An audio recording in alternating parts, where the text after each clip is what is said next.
नमस्ते बच्चों, my self Jaiswal sir. हम पढ़ रहे हैं class 10th science chapter 12 electricity. So this is the chapter pertaining to physics, that is electricity. So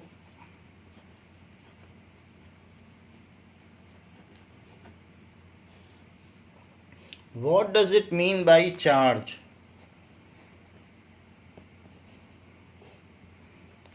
Charge is the fundamental quantity of matter like mass. Charge is the fundamental physical quantity या fundamental property of matter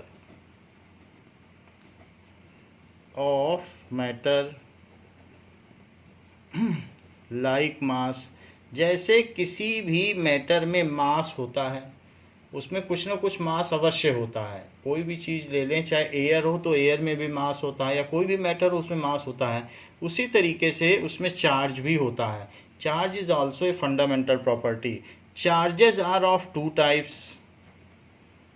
Charges are of two types. First is positive charge and second is negative charge. दो ही तरीके के charge होते हैं. So the minimum positive charge is beared by proton. The minimum, उससे कम positive charge नहीं हो सकता. Minimum positive charge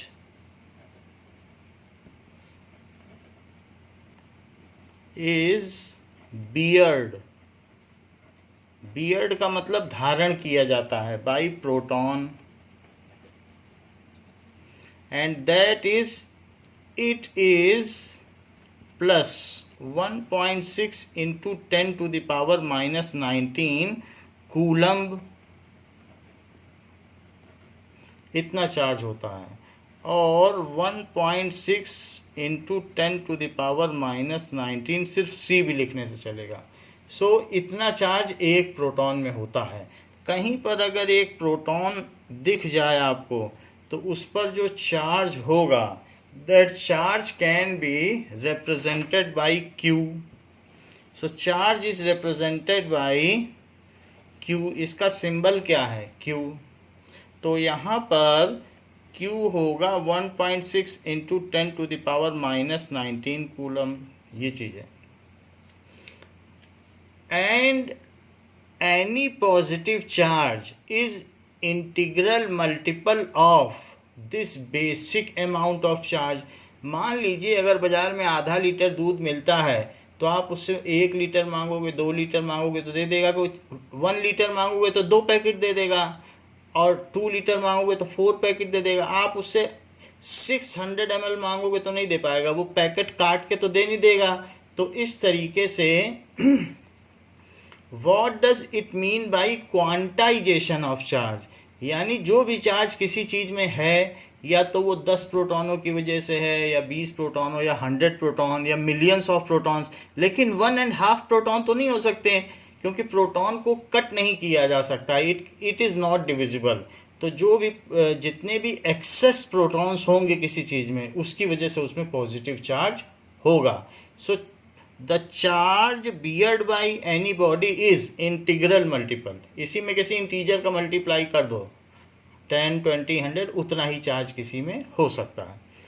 अब रही बात इलेक्ट्रॉन की, तो इलेक्ट्रॉन में कितना चार्ज होगा?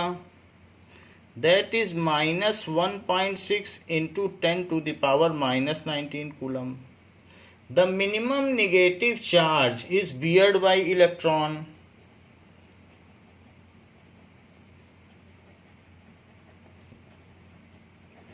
Negative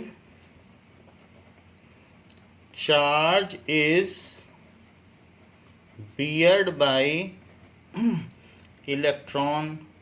it is -1.6 into 10 to the power -19 coulomb, इतना होता है।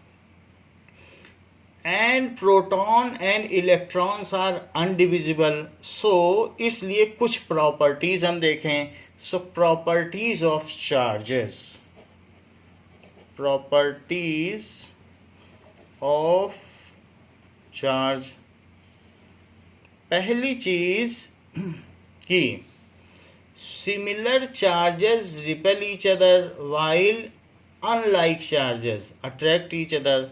So like charges repel each other while unlike charges attract each other। ये कहा जा सकता है कि अगर एक इलेक्ट्रॉन और एक इलेक्ट्रॉन पास में आ जाएंगे तो उनमें रिपल्सन होगा। One proton comes nearer to another proton, then again there is a repulsion because they are like charges. However, if one electron comes nearer to some proton, so due to they are unlike, they will attract each other. So first property is similar charges repel each other. तो समान आवेशों में प्रतिकर्षण होता है जबकि विपरीत आवेशों में आकर्षण होता है। Second, charges can not be created, neither be created nor be destroyed. It is law of conservation of charges. जैसे law of conservation of mass है वैसे ही law of conservation of charge है, आवेश के संरक्षण का सिद्धांत।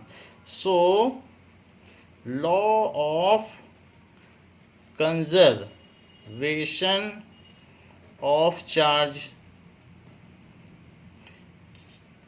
charges cannot be created, neither be created nor be destroyed. Charges can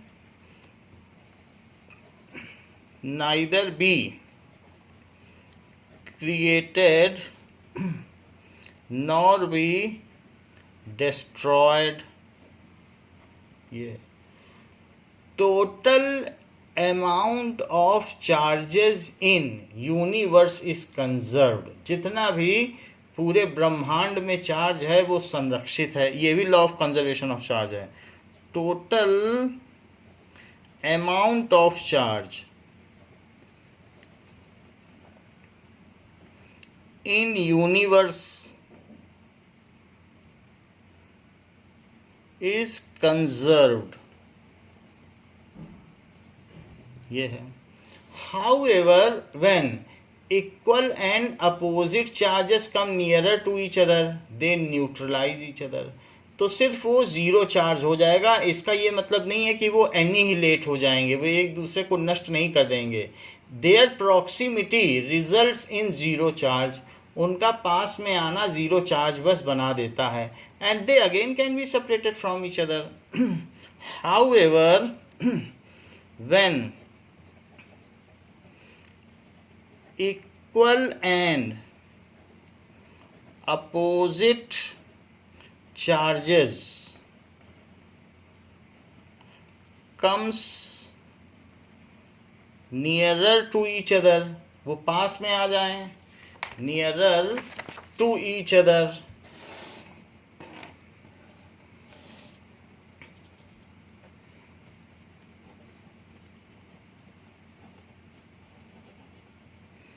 they neutralize each other। ऐसा होगा, मान लीजिए अगर किसी में इक्वल एंड अपोजिट चार्ज की बात कर रहा हूँ, सो अगर +2 कूलम्ब चार्ज है और -2 कूलम्ब चार्ज है किसी में, तो कूलम्ब इसकी यूनिट होती है, चार्ज की यूनिट। तो इसमें जो क्यू नेट होगा वो +2 कूलम्ब और +-2 कूलम्ब, तो वो ज़ीरो चार्ज होगा। So equal and opposite when one proton and one electron, जैसा कि हाइड्रोजन एटम में होता है, come nearer to each other, then they neutralize each other, hence hydrogen atom is neutral. So in case of atoms, जो भी atoms होते हैं of any element, number of protons at center is equals to the number of electrons revolving around it. So number of protons at center is equal to number of electrons revolving around it, as electron and proton bear equal magnitude of charges but opposite in sign, so they neutralize each other. As electron and proton bear equal and opposite charge,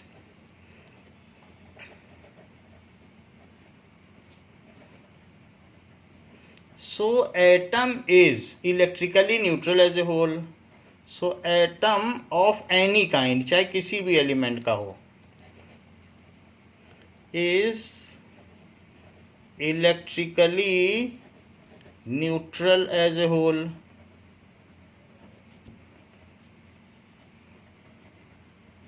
What does it mean by additivity of charge? Additivity of charge. Charges can be added or subtracted like algebra, यानी the total charge in any isolated system, कोई एक system हो, कोई जगह हो, उसमें जो total charge होगा is algebraic sum of all charges. Total charge in an isolated system, isolated system वो होता है जिसमें बाहर से उसका कोई लेना देना ना हो, ना बाहर से उसमें चार्ज अंदर आ सके, ना वहाँ का चार्ज बाहर जा सके. सो इन एन आइसोलेटेड सिस्टम, विलगित निकाय, isolated system is algebraic sum of all charges in that system. Charges can be added like algebraic method. सीधी बात है, इसी को कहते हैं एडिटिविटी ऑफ चार्ज. यानी अगर किसी भी सिस्टम में +1 कूलम चार्ज है और Q2 -2 कूलम चार्ज है और Q3 +4 कूलम चार्ज है, तो Q नेट क्या हुआ, इस Q1 + Q2 + Q3, इसको हम अलजेब्राइक मेथड से जोड़ सकते हैं. That can be added like simple algebra. So it will be 1 + 4 5 - 2, तो ये 5 हो गया. सो +5 कूलम और यहाँ इसको माइनस कर दो, -2 coulomb, that is equals to +3 coulomb. So charges can be manipulated और added like simple algebraic method. इसको कहते हैं additivity of charge. What does it mean by quantisation of charge? Quantisation of charge,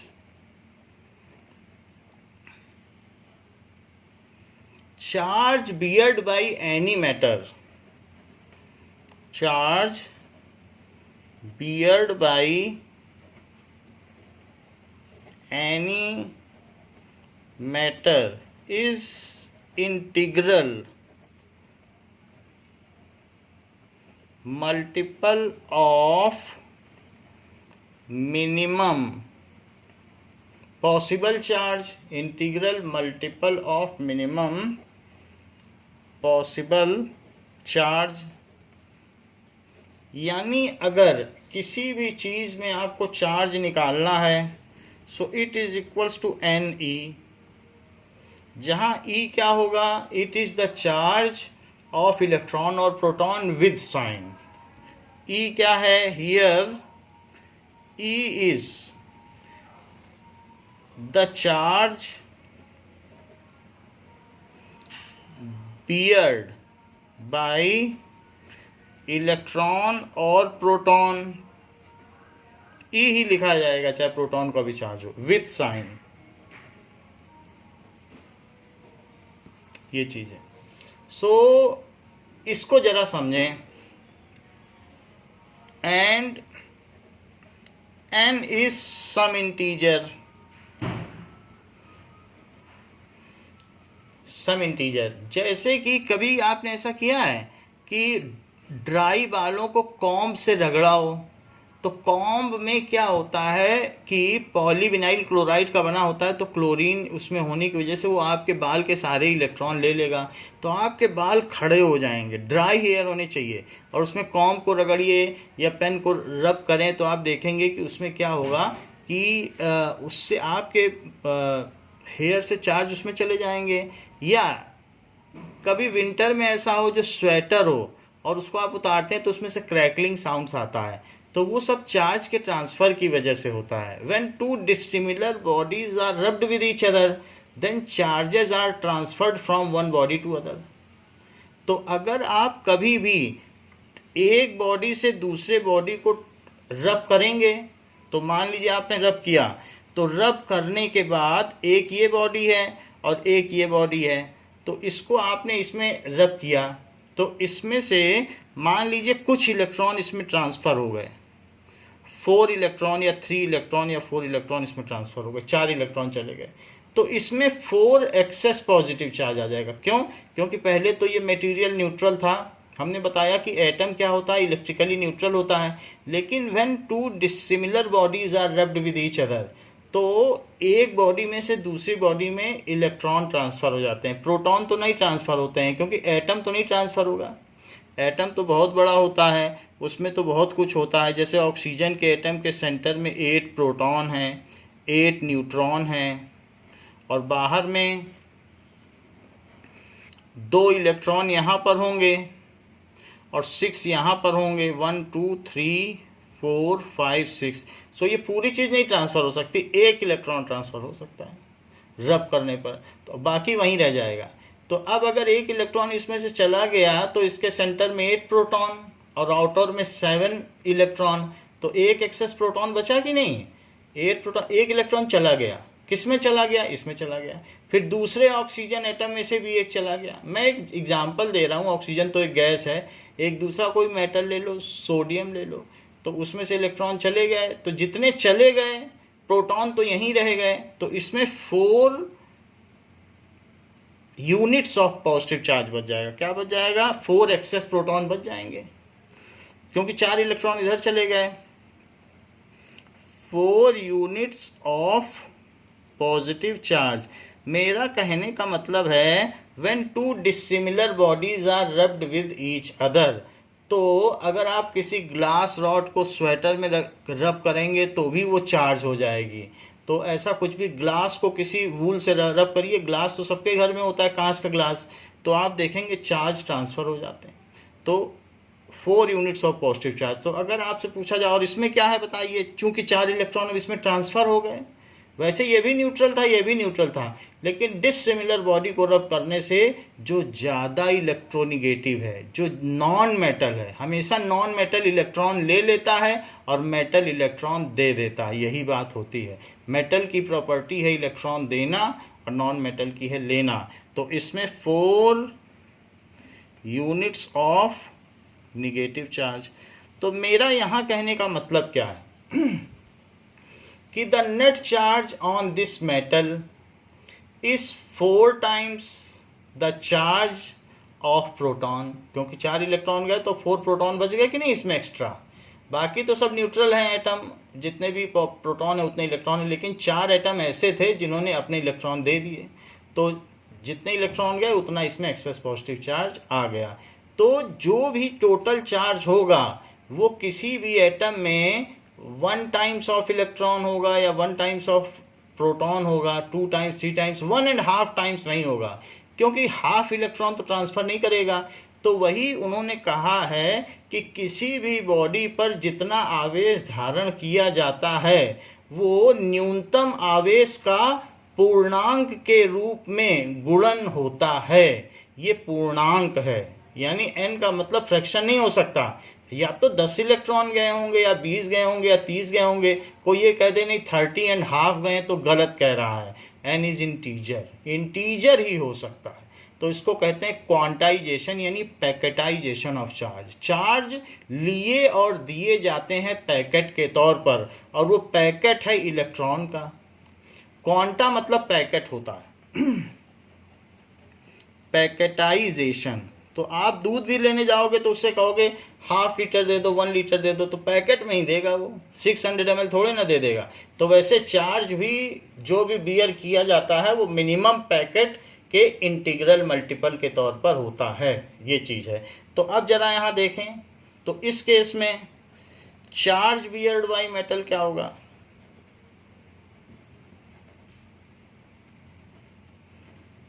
by metal मान लीजिए, so it is equals to 4 times of 1.6 into 10 to the power -19 coulomb. So it is 6.4 into 10 to the power -19 coulomb. तो metal में ये हो गया। अब अगर मुझे करना है charge beared by non metal, तो वहाँ पर क्या होगा? Charge beared by non metal, भाई नॉन मेटल भी तो है जिसने इलेक्ट्रॉन ले लिया। जो इलेक्ट्रॉन लेता है, नॉन मेटल इलेक्ट्रॉन ले करके अपना ऑक्टेट पूरा करते हैं और मेटल इलेक्ट्रॉन दे करके अपना ऑक्टेट पूरा करते हैं, ऐसा हमने 9th में पढ़ा है। So charge beared by non metal is equals to, that is Q is equals to Ne। तो 4 इंटू, लेकिन अब यहाँ पर माइनस लगाना क्योंकि वो इलेक्ट्रॉन है। So it is -6.4 into 10 to the power -19 coulomb. तो ये नॉन मेटल का हो गया और मेटल का ये दिखा दिया, ये प्लस में है। क्वेश्चन पूछा गया है, आपकी बुक का ही क्वेश्चन है कि ये तो बात हो गई क्वांटाइजेशन ऑफ चार्ज की, चार्ज जो है मिनिमम चार्ज के इंटीग्रल मल्टीपल के तौर पर रहेगा। So how many electron combinedly can constitute 1 coulomb of charge? How many electrons combinedly can constitute 1 coulomb of charge? ये ये क्वेश्चन आपके बुक का दिया हुआ है कि कितना चार्ज हो सकता है। थर्ड क्वेश्चन है, the number of electron constitute 1 coulomb of charge, ऐसा दिया गया। देखिए, as per quantisation of charge, quantisation of charge, quantisation of charge, so Q is equals to Ne। तो हमें तो 1 कूलम चार्ज टोटल चाहिए, n का पता नहीं कितना हो, और हम सिर्फ मैग्नीट्यूड रखें। वैसे तो इलेक्ट्रॉन में 1 कूलम चार्ज तो हो ही नहीं सकता, तो इसे आप -1 कूलम रख लें, और यहाँ इलेक्ट्रॉन की वैल्यू रख दें -1.6 इंटू 10 टू द पावर -19। ये चीज़ कूलम में हो गई। तो वही है कि अब कितने सारे मिल जाएं, ये तो बहुत छोटा है। डेसिमल के आगे 19 जीरो लगाने पड़ेंगे तब 1 आएगा, ये तो बहुत छोटा है। -19 है ना, तो 10 टू द पावर 19 नीचे रखो, तो कितने डेसिमल है? 1 कूलम थोड़ी ना हो जाएगा, ना जाने कितने इलेक्ट्रॉन चाहिए 1 कूलम बनाने के लिए। तो सबसे पहले दोनों तरफ के निगेटिव कट करो, और n की वैल्यू कितनी हो गई? 1/1.6 इंटू 10 टू द पावर -19। सो 10⁻⁻19 ऊपर चला गया तो 19 हो गया, और 1/1/6 को 10/16 लिखा जा सकता है ऐसे। सो डेसिमल ऊपर ले लिया, 16 से आप 10 में डिवाइड करो तो डेसिमल लगा के 0 बढ़ाइए, 16 6 या 96, 4 बचेगा, डेसिमल लगा ही हुआ है, तो 16 2 या 32, 8 बच गया, डेसिमल लगा ही हुआ है, तो 16 5 या 80, तो 0.625। सो दिस इज 0.625 इंटू 10⁻19। इतनी अगर संख्या हो, यानी आप ये कहते हैं इसको बड़ा कर लो, एक इसमें से 10 निकाल लो और इसी में मल्टीप्लाई कर लो, 6.25 और 10⁻18। सो ये है, this much number of electron bear -1 coulomb of negative charge, या 1 कूलम्ब ऑफ नेगेटिव चार्ज। तो 6.25 into 10⁻18 electron bear 1 coulomb of negative charge. जब कूलम्ब पूरा लिखोगे तो सी छोटा होगा, of negative charge. Coulomb is the unit of charge. Coulomb is the unit of charge.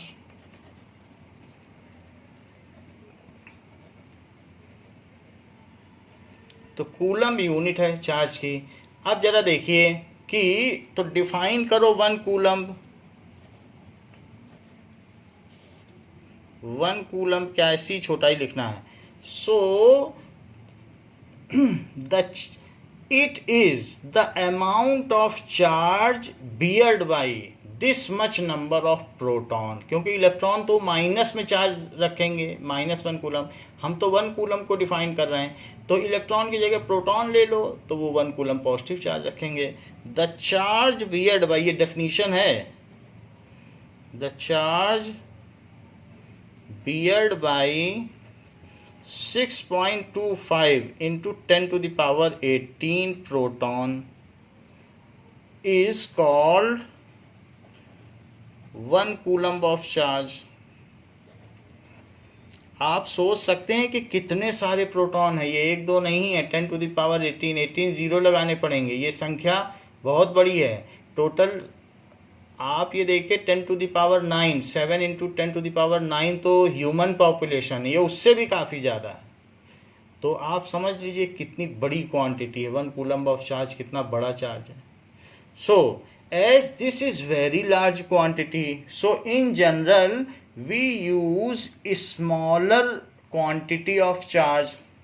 Now as 1 coulomb charge is very large quantity, very large quantity, so we use smaller quantity of charge। तो इसमें हम छोटी quantity charge की use करते हैं।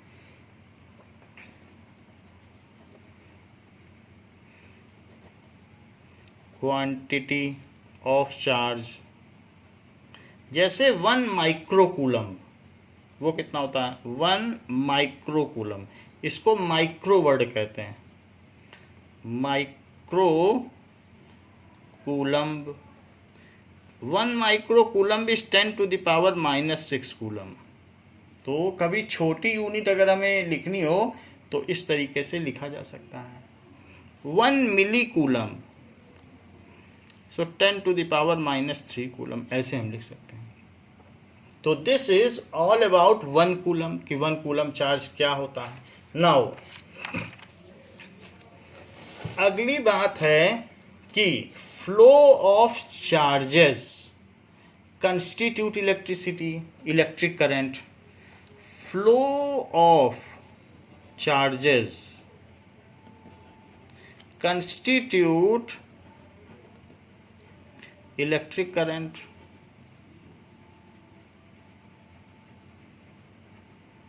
Charge अगर flow कर जाए तो इलेक्ट्रिक करंट हो जाएगी। Whether the charges flow from stratosphere to earth. कई बार क्या होता है कि हमारे अर्थ में स्ट्रेटोस्फीयर से लगातार चार्जेस आते रहते हैं, क्योंकि जो सन से आने वाली रेज हैं वो बाहर के आयनोस्फीयर में इलेक्ट्रॉनों को हटा देती हैं उनके एटम से, और वही निगेटिव चार्जेस हमारी अर्थ की ओर बढ़ते हैं और अर्थ को निगेटिवली चार्ज करते रहते हैं। साथ ही साथ जब लाइटनिंग होती है तो लाइटनिंग से भी चार्ज हमारे अर्थ पर आता है, वो पॉजिटिव चार्ज है। तो वो जो निगेटिव चार्ज स्ट्रेटोस्फीयर से आया है और जो लाइटनिंग के द्वारा पॉजिटिव चार्ज आया है वो आपस में एक दूसरे को न्यूट्रलाइज करते रहते हैं। तो इस तरीके से ये चीज़ होता है। तो हमारे अर्थ में फ्लो ऑफ चार्ज होता रहता है और वो स्ट्रेटोस्फीयर के द्वारा होता है। स्ट्रेटोस्फीयर से निगेटिव चार्ज अर्थ की ओर लगातार मूव करता है और लाइटनिंग के द्वारा हमारे अर्थ की ओर पॉजिटिव चार्ज मूव करता है। हमारी पूरी धरती पर 180 लाइटनिंग पर मिनट होती रहती हैं। तो इस तरीके से हम ये कह सकते हैं कि जो है टोटल, मतलब एयर में भी अगर चार्ज फ्लो करे तो ये मेरा कहने का मतलब है एयर में भी चार्ज फ्लो कर रहा है तो भी इलेक्ट्रिक करंट है। ऐसा ना सोच लें कि मेटल में ही इलेक्ट्रिक करंट होगी। So flow of charges constitute electric current. Whether charge flows in any medium, in air, in water or in solid, it will be called electric current. If charge flow through medium of air,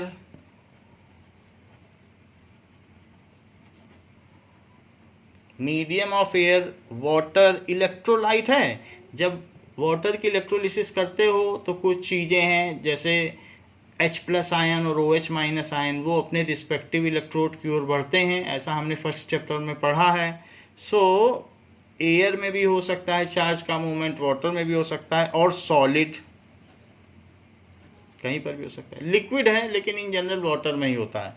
so air, water और solid, then it is called electric current. Electric current भी बोल सकते हो और यह भी कह सकते हो कि it constitute electricity, it constitute, इससे इलेक्ट्रिसिटी पैदा होती है, electricity. It is a layman definition कि जहाँ चार्ज का फ्लो हो गया वहाँ इलेक्ट्रिसिटी होगी। इफ़ चार्जेस फ्लोज, किसी भी, अगर आप ये मान लें कि किसी कंडक्टर में ही देख लो ये, तो किसी कंडक्टर में अगर मान लीजिए आपने इसको सेल से लगा दिया, cell is a source of energy. Cell में तो केमिकल एनर्जी होती है और एक उसका पॉजिटिव टर्मिनल होता है और एक नेगेटिव टर्मिनल होता है। सेल में 2 टर्मिनल होते हैं। तो जो पॉजिटिव टर्मिनल है तो वो क्या करेगा, इसी में से सारे इलेक्ट्रॉनों को तुरंत इधर भेज देगा, या सीधी सी बात समझो इस टर्मिनल से सारे इलेक्ट्रॉन खींच के यहाँ भेज देगा। चलता कभी पॉजिटिव चार्ज नहीं है। पॉजिटिव चार्ज तो बहुत बड़ी चीज़ होती है। जैसे सोडियम एटम है तो सोडियम के केस में अंदर में 11 प्रोटॉन, 12 न्यूट्रॉन, फिर यहाँ 2 इलेक्ट्रॉन, फिर यहाँ पर 8 इलेक्ट्रॉन, 1 2 3 4 5 6 7 8, और जो एक आउटर इलेक्ट्रॉन था वो चला गया, ये इलेक्ट्रॉन निकल गया, तो अब ये Na+ बन गया। ये इलेक्ट्रॉन यहाँ से निकालिए, मेटल है ये, समझो सोडियम मेटल है, तो इसने सारे इलेक्ट्रॉन, आउटर वैलेंस इलेक्ट्रॉन निकाल के यहाँ भेज दिए। सेल का यही काम है कि एक सिरे से सारे इलेक्ट्रॉन निकाले और इलेक्ट्रॉन को निकाल के यहाँ भेज दे। यही काम सेल का है बस, और कुछ काम नहीं है सेल का। और इसके लिए वो अपनी केमिकल एनर्जी यूज़ करता है और उसके से वो सेपरेशन ऑफ चार्ज कर देता है। अच्छा, ये नहीं मूव कर सकता सोडियम, क्योंकि इसी से तो ये लैटिस बना है। अब कहो कि घर से ईंटें ही मूव कर जाए तब तो घर ही बह जाएगा, तो उसमें से कुछ ना कुछ हो सकता है, स्पेस मूव कर जाए, छोटे मोटे इलेक्ट्रॉन मूव कर जाएं, लेकिन ईंट तो नहीं मूव कर सकती। सो ये जो चीज़ें हैं वो उस सोडियम का लैटिस बनाती हैं, स्ट्रक्चर बनाती हैं। तो कैसे सोडियम प्लस मूव कर जाएगा? कभी भी ये ना कहना कि पॉजिटिव चार्ज मूव कर रहा है। अगर ऐसा बोलोगे तो पूरे सोडियम इतने हैवियर को मूव करा दोगे। ये बोलना कि कभी भी किसी भी कंडक्टर में हमेशा इलेक्ट्रॉन ही मूव करते हैं। छोटी सी चीज़ है, वो प्रोटॉन से ही 2000 गुना छोटी है, वही मूव कर सकती है। नहीं तो लैटिस ही बिखर जाएगा, सारा मेटल ही। तो इसलिए जो सेल होता है वो उसने सारे इलेक्ट्रॉन यहाँ से ये इस तरीके का इलेक्ट्रॉन खींचे और दूसरी तरफ रख दिए। अब जरा देखो इस सोडियम के अंदर क्या था। इस सोडियम के अंदर सारे सोडियम थे और सबने अपने अपने इलेक्ट्रॉन छोड़ रखे थे। क्यों? क्योंकि उनको तो डोनेट करना है, डोनेट नहीं करेंगे तो ऑक्टेट कैसा पूरा होगा। तो अब ऐसा है, अच्छा जो इसकी एजेस थे वहां के तो इलेक्ट्रॉन निकाल के यहाँ डाल दिए गए, लेकिन जो इन लोगों ने छोड़े थे वो तो बीच बीच में हैं। ये देखो, ये जो इनके द्वारा इलेक्ट्रॉन छोड़े गए, so those electrons are here here here here, ये बीच बीच में इलेक्ट्रॉन है। तो अब ये बताओ कि अगर मैंने सेल लगा दी तो ये इलेक्ट्रॉन किधर जाएंगे? निगेटिव की तरफ जाएंगे कि पॉजिटिव की तरफ? तो ये सब पॉजिटिव की तरफ चलते हैं, ऐसे ऐसे चलते हैं। तो ये जो मेटल है, मेटल के केस में इलेक्ट्रॉन फ्रीली मूव करते रहते हैं और दे मूव इफ सम।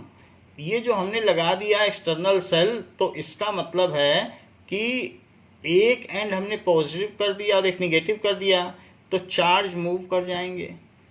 ठीक है, तो चार्ज मूव करेंगे तो इलेक्ट्रॉन पॉजिटिव की तरफ मूव करेंगे। तो अब जरा देखें इलेक्ट्रिक करंट क्या होती है।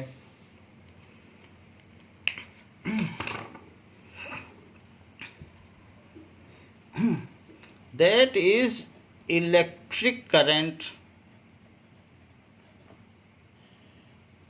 So it is flow of charge through any cross section area per second.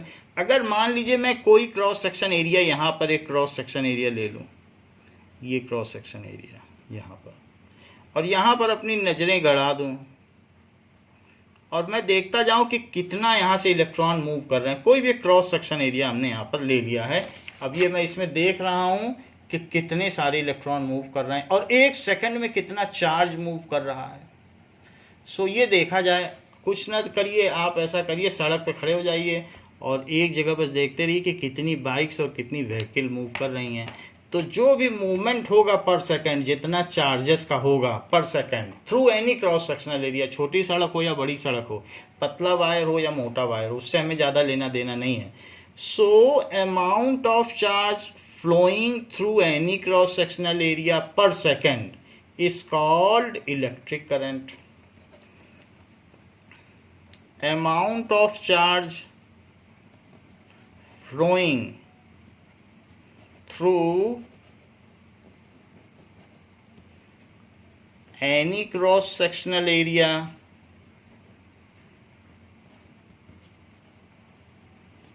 per second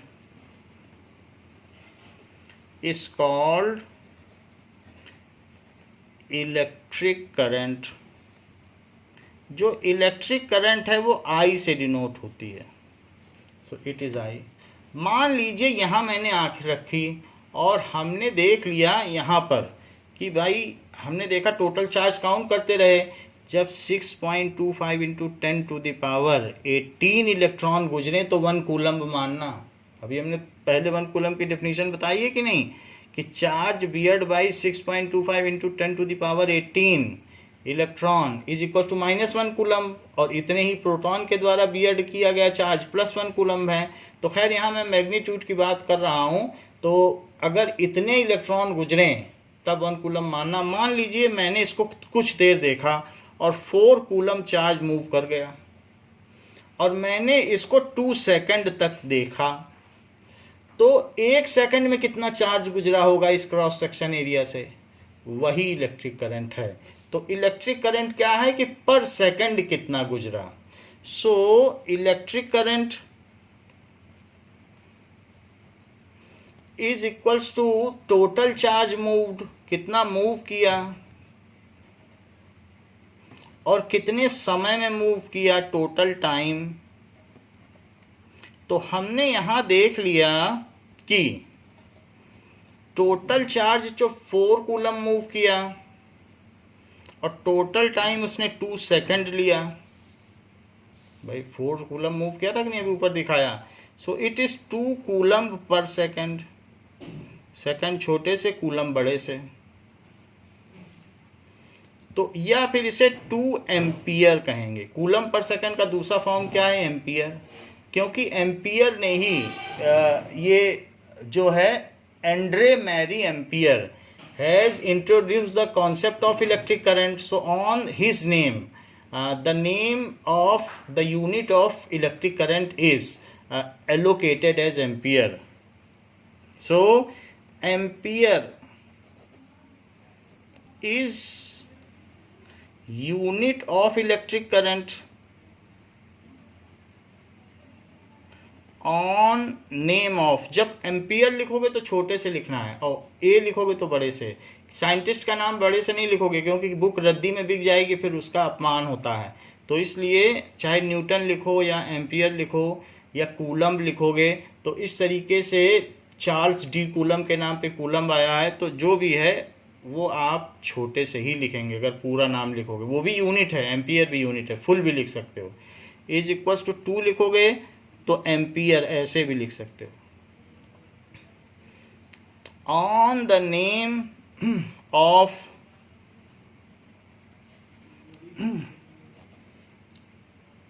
Andre Marie Ampere, Andre Marie Ampere, उनके नाम पर ये यूनिट दी गई है। फिर से समझें कि the amount of charge flowing through any, word जरूर लिखना, एनी क्रॉस सेक्शनल एरिया। हमें लेना देना नहीं है कि बड़ी सड़क से बाइक गुजर रही कि छोटी, बस जितनी चार्ज गुजर रहा है।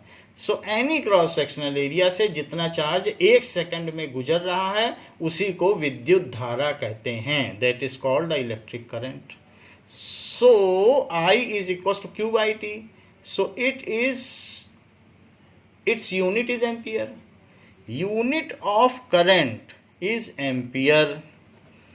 Unit of electric current, more specifically electric current, is ampere. That is a, क्योंकि वाटर करंट भी होती है और दूसरी करंट भी होती है, जैसे रिवर में वाटर करंट होती है। तो हम स्पेसिफाई कर लें कि हम चार्जेस के फ्लो की करंट की बात करें। Anything which is following is called current. Air current भी होती है, तो हम क्यों ना इलेक्ट्रिक करंट कहें। तो आपसे पूछा गया है define 1 ampere. What is 1 ampere. So I क्या होता है, Q बाई टी। तो Q की वैल्यू कितनी अगर हम ले लें, Q को अगर 1 कूलम ले लें और T को 1 सेकंड ले लें तो फिर बताओ I क्या हो जाएगा। 1 coulomb upon 1 second, it is equal to 1 coulomb per second, it is equal to 1 ampere. If 1 coulomb of charge is flowing through any cross-sectional area in 1 second, then the electric current flowing through that cross-sectional area is said to be 1 ampere. तो जरा ये लिखें, if 1 coulomb charge, so 1 ampere की क्या definition है, if 1 coulomb charge is flowing through a given through any cross sectional area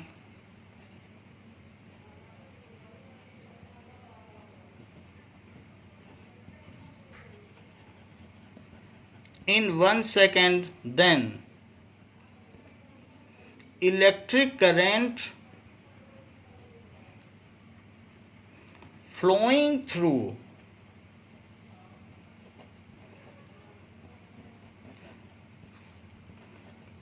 that cross sectional area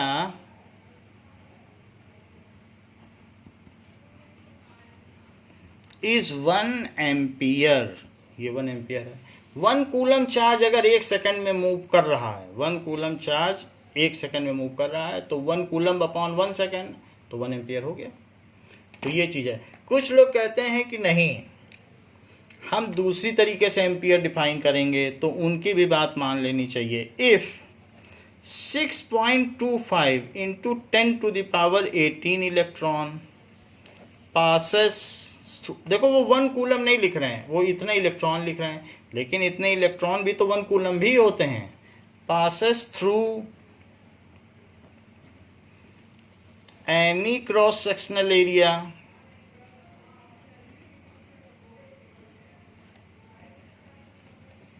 in 1 second, then electric current through that cross sectional area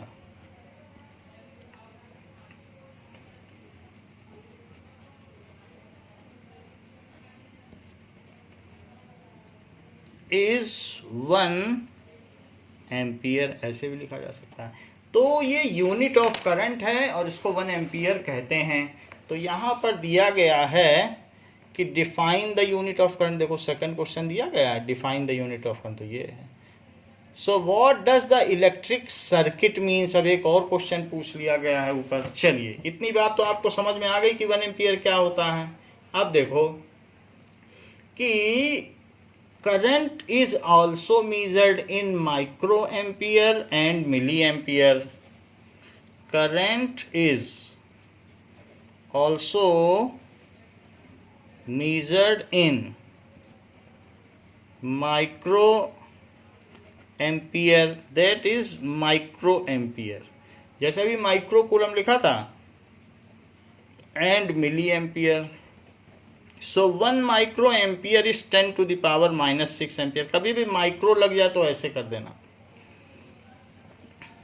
1 milli ampere is equals to 10⁻³ ampere. The instrument which measures electric current is called ammeter. The instrument which measures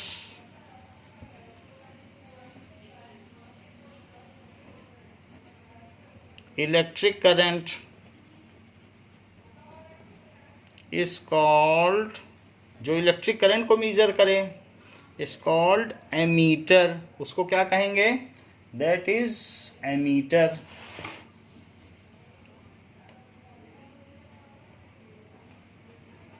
ऐसे so ammeter से हम किसी भी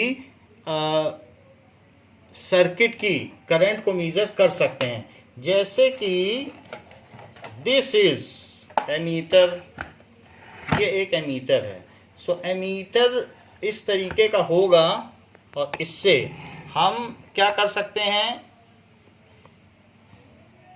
current को major कर सकते हैं कि किसी सर्किट में क्या करंट है, ज़रा देख लें। तो जैसे हमारे पास एक ये एमीटर है, ये अब इसमें इस एक एमीटर है और इसमें एक सेल है और सेल के बगल में ये बल्ब रखा हुआ है, ये बल्ब है और ये सेल है और ये स्विच है। तो अब अगर मान लीजिए मैंने ये सर्किट है, इसमें सब कुछ एक दूसरे से कनेक्टेड है और मैं ये दबा देता हूँ, तो आप देख रहे हैं कि इसमें एक डिफ्लेक्शन हो रहा है। ये एमीटर में एमीटर डिफ्लेक्ट हो रहा है, तो वो कितनी रीडिंग दे रहा होगा? 5। तो जो भी है वो एक रीडिंग दे रहा है या 4 की दे रहा है। तो इस तरीके से ये क्या चीज़ हमने आपको दिखाई कि यहाँ पर ये एक इलेक्ट्रिक सर्किट है। सर्किट में क्या होता है? Any closed path of conductor constituting a switch, जैसे स्विच हमने दबा दिया, तो constituting a switch A resistance एक बल्ब हो सकता है या फिर एक फैन हो सकता है, कुछ भी जिसमें लोड कंज्यूम हो, जिसमें इलेक्ट्रिसिटी कंज्यूम हो, उसको रजिस्टर कहते हैं। So constituting a switch, a resistor, a source of energy जैसे सेल एंड एमीटर, इस पूरे क्लोज्ड पाथ को करंट पूरे में अगर यहाँ से तोड़ दें या कट कर दें तो कुछ नहीं होगा, फिर बल्ब नहीं जलेगा. So a closed path of conductor, ठीक है, constituting a switch, a register, some ammeter which measures electric current and also source of energy that is cell. अगर बहुत सारे सेल होंगे तो बैटरी कहलाएगा. तो इस कॉल्ड इलेक्ट्रिक सर्किट, उसको क्या बोलेंगे, इलेक्ट्रिक सर्किट. तो देखो आप, मैं जैसे ही ये बल्ब जलाता हूँ ऊपर डिफ्लेक्शन देखो, मेजर कर रहा है कि कितनी करंट है, 4 एम्पियर करंट है, ऐसे है. तो ये चीज़ यहाँ बताई जा रही है. तो इसमें प्लस और माइनस 2 टर्मिनल होते हैं, तो प्लस को प्लस से जोड़ा जाता है और माइनस वाले को यहाँ जो माइनस है माइनस से जोड़ा, तभी फिर ये मेजर कर पाएगा. पोलरिटी होती है, ये नहीं है कि प्लस को माइनस से जोड़ दो. तो इसमें प्लस माइनस लिखा हुआ होता है, उसी के बेसिस पर हम ये करते हैं. देखो माइनस और प्लस लिखा है कि नहीं लिखा है, प्लस माइनस ऐसे कर दो. नाउ ये तो बात हो गई कि एमीटर होता क्या है, और हमने देख भी लिया कि एमीटर कैसा दिखता है. अब जरा देखें कि the instrument which measures electric current is called ammeter. तो उसको एमीटर कहते हैं. इसकी अपनी रेंज हो सकती है, जैसे हमने आपको जो एमीटर दिखाया वो 3 एम्पियर तक मेजर करता है, तो अपनी अपनी सबकी रेंज होती है. Now what is electric circuit. Electric circuit क्या है.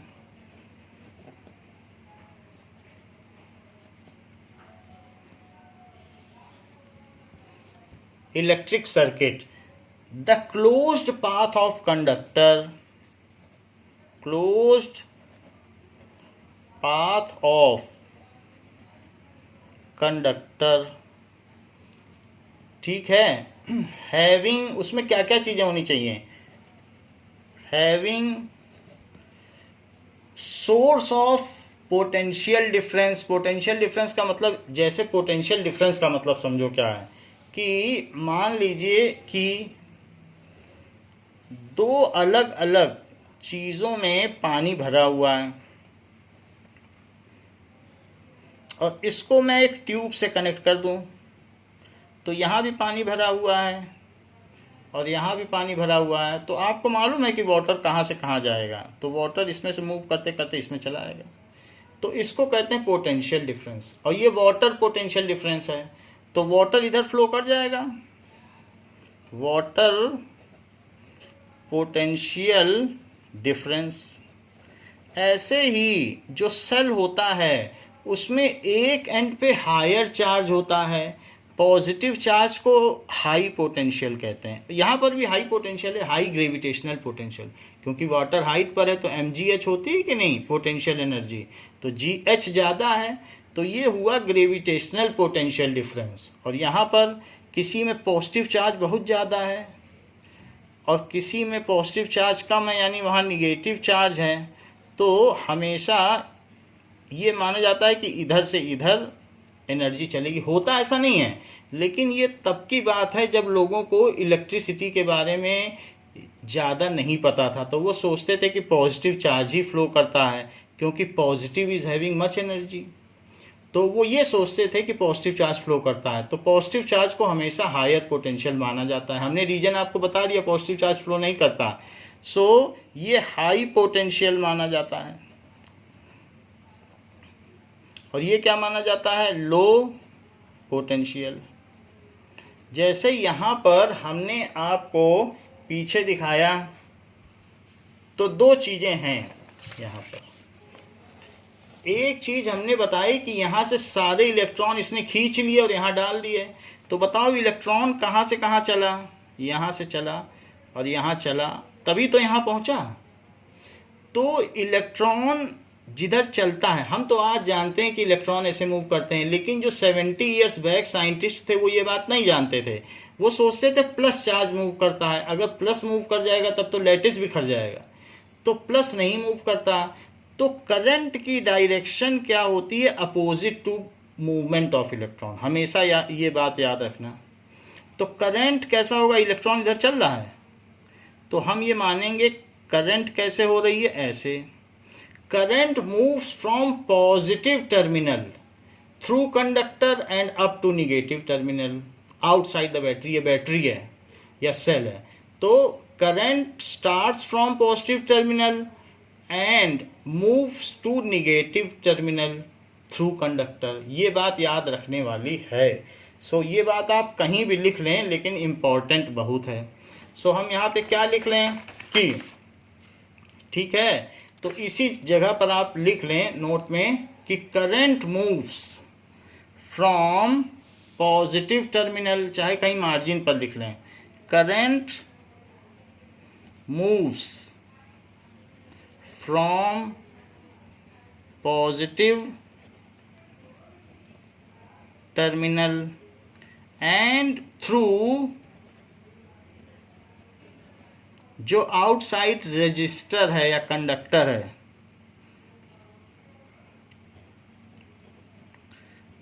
It reaches to negative terminal. Its direction is opposite to direction of movement of electron. Its direction is opposite to direction of electron. Electron के विपरीत है इसका direction, ये अलग से है, इसे आप नोट ही कर लें। ये चीज है। तो करंट कहाँ से कहाँ मूव करती है, पॉजिटिव टर्मिनल से निगेटिव टर्मिनल। करंट कैसे मूव कर रही है, ये देखो, ऐसे ऐसे शो भी किया जाएगा, पॉजिटिव से निकली और निगेटिव में आई। इलेक्ट्रॉन ना शो करो, इलेक्ट्रॉन तो आपको समझाने के लिए, लेकिन करंट को शो करो।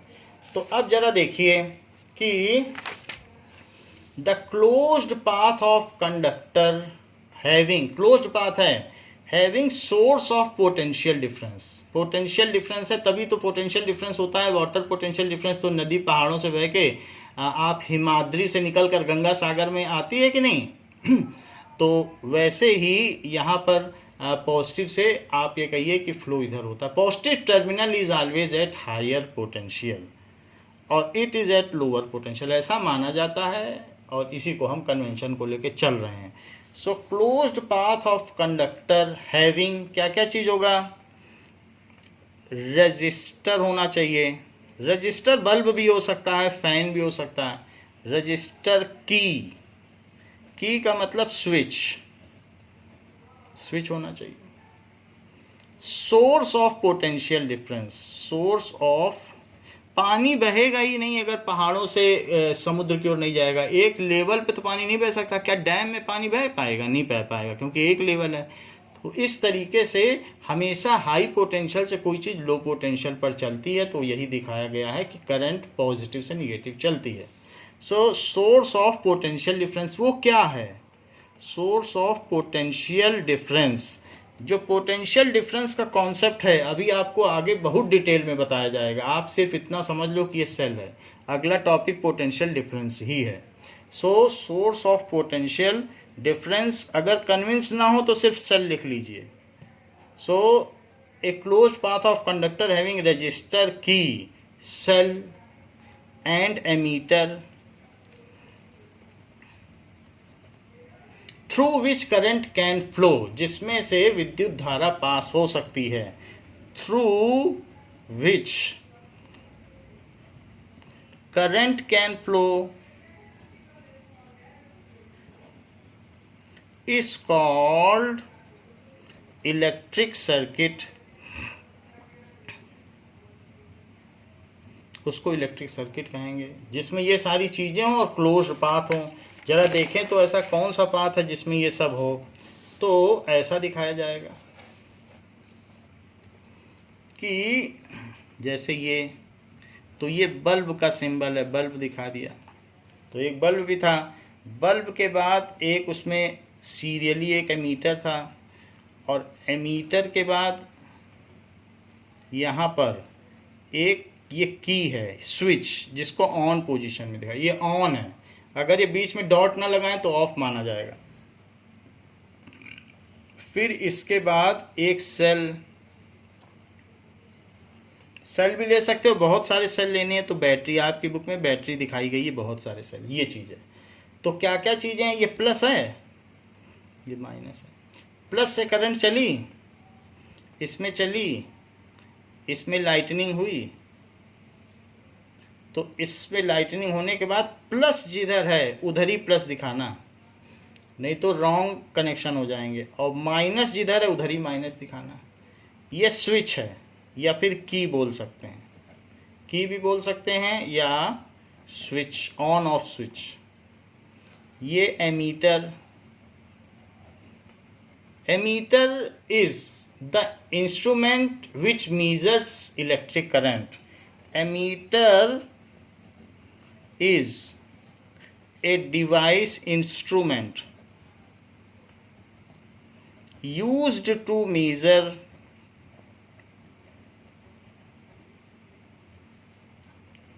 Electric current. तो ये हो गया, और ये रजिस्टर हो गया, ये सेल हो गया। अगर मान लीजिए बहुत सारे सेल दिखाने हैं तो आप बहुत सारे सेल भी दिखा सकते हैं ऐसे। तो बहुत सारे सेल दिखाएंगे तो उसको कहेंगे battery. So if a number of cells are connected to each other so that opposite terminals are connected together. Minus को हमेशा प्लस से कनेक्ट करना है, माइनस को प्लस से ऐसे कनेक्ट करोगे तो फिर एक बैटरी बन जाएगी। तो ये सेल है। और ये जो हमने दिखाया ये क्या है, it is schematic diagram of electric circuit. Schematic diagram of electric circuit. तो इसमें आप अगर देखें तो क्या क्या चीज़ें दिखाई गई हैं। एमीटर से कनेक्टेड है ये चीज़ स्विच, और स्विच से कनेक्टेड है सेल, और सेल से कनेक्टेड है की। तो ऐसे बिल्कुल उसी तरीके से यहाँ भी कनेक्शन है।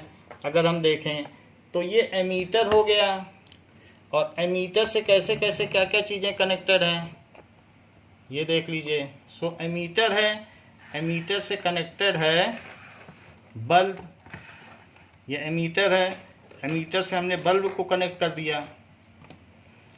बल्ब से वैसे कुछ ऐसा फ़र्क नहीं है, हमने पहले स्विच कनेक्ट किया है बाद में ये। और बुक में क्या है, बुक में बल्ब से कनेक्टेड है, ये देखिए बल्ब से कनेक्टेड है सेल, सेल के बाद की है। हमने बल्ब से कनेक्टेड की से सेल, कोई भी चीज़ किधर भी कर सकते हैं। And it hardly matters, only you have to keep in mind the polarity. जो निगेटिव है उसे निगेटिव से करें और पॉजिटिव को पॉजिटिव से, सिर्फ इतना ध्यान रखें, बाकी सब सही है। और जब ऐसा आप करेंगे तो ये एक इलेक्ट्रिक सर्किट बन जाएगा और इलेक्ट्रिक करंट को मेजर करेगा। तो ये बात हमने आपको बता दी कि what does an electric circuit means. एक इलेक्ट्रिक सर्किट क्या होता है, पहला question. So a closed path of conductor through which electric current can flow. It consist of, इसमें क्या क्या चीजें होंगी, इट कंसिस्ट ऑफ सेल होगा, ठीक है, इसमें सेल हो सकता है और बाकी चीजें रजिस्टर हो सकती हैं, जो बल्ब हो सकता है, वो सारे सिंबल आपको दिखा दिए गए हैं।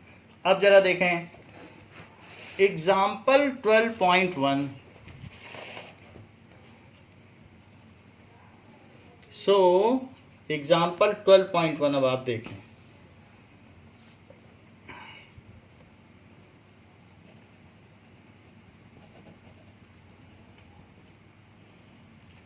क्या बात कही गई है एग्जाम्पल 12.1 में कि a current of 0.5 ampere, a current of 0.5 ampere is drawn by a filament, drawn by a filament of an electric bulb for 10 minutes find the amount of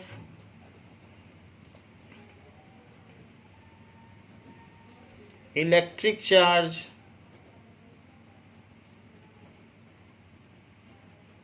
that flows through the circuit, that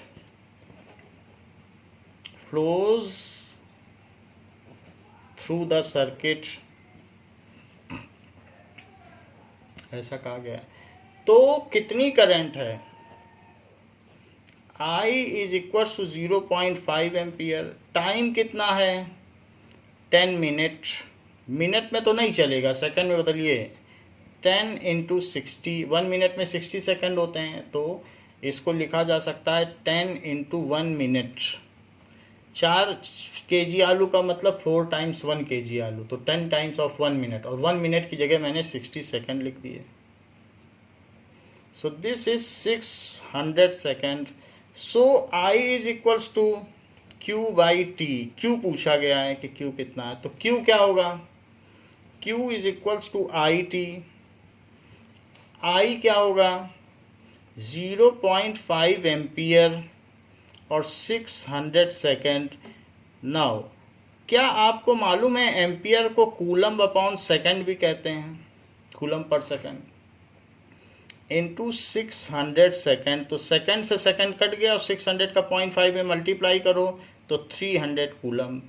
so the charge phloem through circuit in 10 minute, 10 minute में कितना charge flow कर गया? The charge phloem through circuit in 10 minutes is 300 coulomb. सोचो एक coulomb में कितने electron flow कर जाते हैं, तो 300 कूलम में कितने फ्लो करेंगे?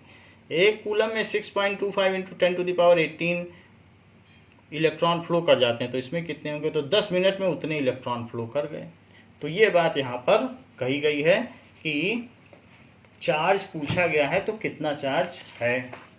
तो बच्चों इस क्लास के लिए इतना ही, इसके आगे हम नेक्स्ट क्लास में कंटिन्यू करेंगे। थैंक यू बच्चों।